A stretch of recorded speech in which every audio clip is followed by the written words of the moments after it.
Have you done the deep inner work, faced the darkest corners of yourself, sat with all that pain, all that shame, all those suppressed parts you'd been hiding for years, and then emerged on the other side feeling absolutely nothing? No fire, no drive, no excitement about the future. Just this hollow, bewildering emptiness where your motivation used to live. If that's you right now, I need you to stay with me, because what Carl Jung discovered about this exact experience will completely change how you see yourself. Most people who reach this point think they've done something wrong. They think the healing broke them somehow. They look at their life, at the goals they used to chase, the ambitions that used to light them up, and feel nothing. And then comes the guilt, the shame, the quiet panic. If the healing worked, why do I feel worse than before? Why does nothing matter anymore? Here's what Jung actually found after decades of clinical work with hundreds of patients. That feeling of motivational collapse after shadow integration is not a sign that something went wrong. It's actually the most reliable indicator that something went profoundly right. But let me back up, because to understand why this happens, we need to understand where your old motivation was actually coming from in the first place. Jung identified something he called shadow projection, and it's the hidden engine behind most of what we think of as ambition and drive. Before you did your shadow work, large parts of your psyche were operating below the level of conscious awareness. The parts of you that felt worthless, or lazy, or inadequate, or shameful, those parts didn't disappear. They got pushed down into what Jung called the shadow, the unconscious repository of everything you couldn't accept about yourself. And here's the thing about the shadow. It doesn't just sit there quietly. It exerts an enormous influence on your behavior by projecting those rejected qualities outward onto the world around you. So if you'd buried your own sense of worthlessness deep enough, you'd find yourself ferociously motivated to achieve, to succeed, to prove to the world and to yourself that you were not worthless. If you'd suppressed your fear of being weak, you'd become relentlessly driven to appear strong, capable, unshakable. Do you see what's happening there? Your motivation wasn't actually yours. It belonged to the shadow. It was the unconscious mind running a constant compensation program, burning enormous psychological energy, trying to outrun, outperform, and outshine all the things you couldn't look at within yourself. Jung wrote about this dynamic extensively. He observed that when a person is brave enough to withdraw their projections, to stop unconsciously placing rejected qualities onto external targets, they become temporarily directionless. The withdrawal of projections, which is precisely what happens during successful shadow work, leaves the psyche without its old compass. And this is the moment most people misread entirely. They feel the emptiness and they call it depression. They feel the absence of drive and they call it laziness. They feel the quiet where urgency used to live and they call it failure. But what they're actually experiencing is what we could call motivational dissolution, the complete breakdown of a system that was never built on authentic desire in the first place. Think about it this way. Imagine you spent years running from a fire. That fire kept you moving, kept you productive, kept you achieving. Then one day, you face the fire, you integrate it, and suddenly there's no more fire to run from. Of course you stop running. Of course you stand still for a moment. The question is what you do next.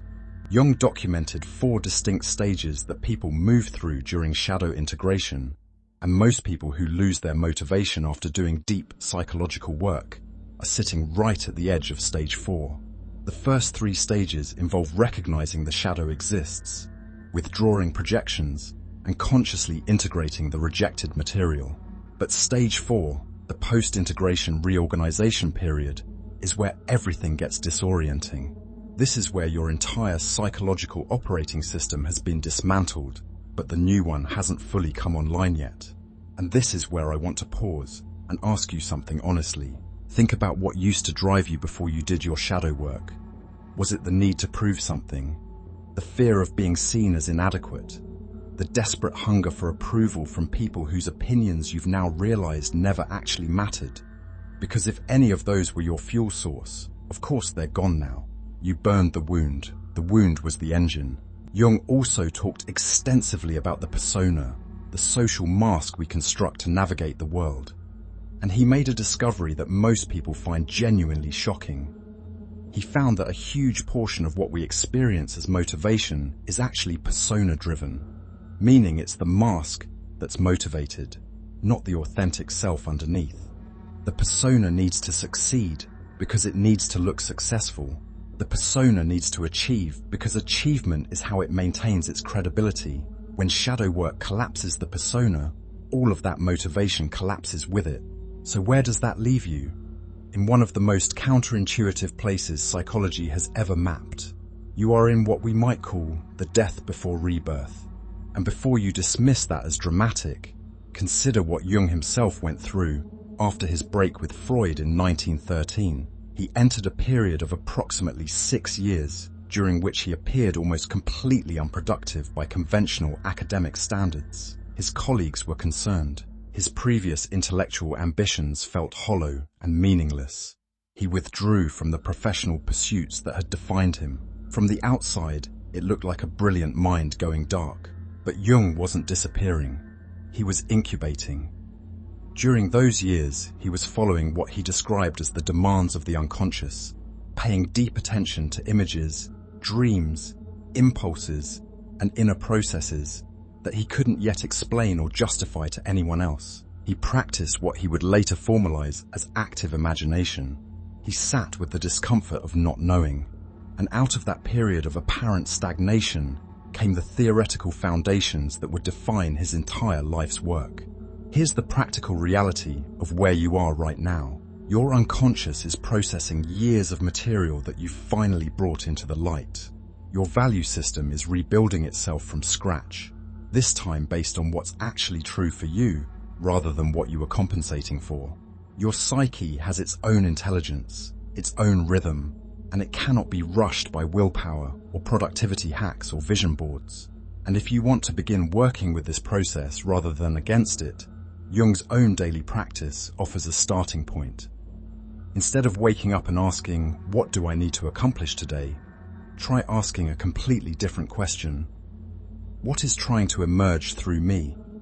Then sit with whatever arises, whether it's an image, a feeling, a quiet pull towards something, without immediately demanding that it justify itself or fit into a 5-year plan. This matters because what's coming next, when your authentic motivation does emerge, will feel completely unlike anything you've experienced before. Multiple people who've moved through this transition describe it the same way. The old motivation felt like running from something terrifying. The new motivation feels like being drawn towards something real. Jung observed specific qualities in people who'd successfully completed the transition into what he called self-motivated existence. Their energy doesn't deplete in the way it used to. Activities that align with their genuine nature actually generate energy rather than consuming it. They find satisfaction in the process itself, not just in outcomes. And perhaps most surprisingly, they begin to notice what Jung called synchronistic alignment, circumstances arranging themselves in unexpected ways that seem to support their inner direction. This also explains something that might be happening in your relationships right now. The people around you who haven't done this work may be alarmed by your stillness. They may be pushing you to get back to your old self, to recapture your drive, to stop being so passive. Jung warned about this specifically. He observed that people in the post-integration period often face pressure from loved ones who, operating from their own unintegrated shadows, project their fear of emptiness and stillness onto the person who's actually healing. The concern isn't malicious, but it can be deeply confusing if you don't understand what's happening. Their urgency is theirs. Your stillness is doing something necessary. Now, if you're sitting there asking how long this lasts, I want to be honest with you. Jung never offered a fixed timeline, because authentic psychological development doesn't work on a schedule. What he consistently observed was that people who fought the process, who forced themselves back into ego-driven motivation before the genuine kind had emerged, often ended up in what he called regressive restoration of the persona. They'd rebuild the old mask and go right back to shadow-driven behavior, sometimes for years. But people who honored the timing, who trusted that the emptiness was productive rather than pathological, those were the ones who eventually discovered something they'd never had access to before, a direction that was actually theirs. So let me leave you with this. You didn't lose your motivation, you lost the wounds that were powering it. And yes, there's a gap between the wound-powered version of yourself and the authentic version that's still emerging. But that gap isn't proof that you're broken. It's proof that the work was real. Jung spent his entire career trying to help people understand that the goal of psychological development isn't to become more driven or more productive by conventional standards. It's to become more genuinely yourself. And becoming genuinely yourself is almost always preceded by a period where the false self has died, but the true one hasn't yet fully taken its place. You are in that space right now, and that space, as disorienting as it feels, is sacred. Your authentic self is not missing. It's just learning how to speak for the very first time. Before we go any further, if this kind of deep psychological content is genuinely helping you understand what you're going through, please consider hitting the like button and subscribing, because this channel is dedicated to making this kind of transformative insight accessible to anyone who needs it. And your support is literally what makes that possible.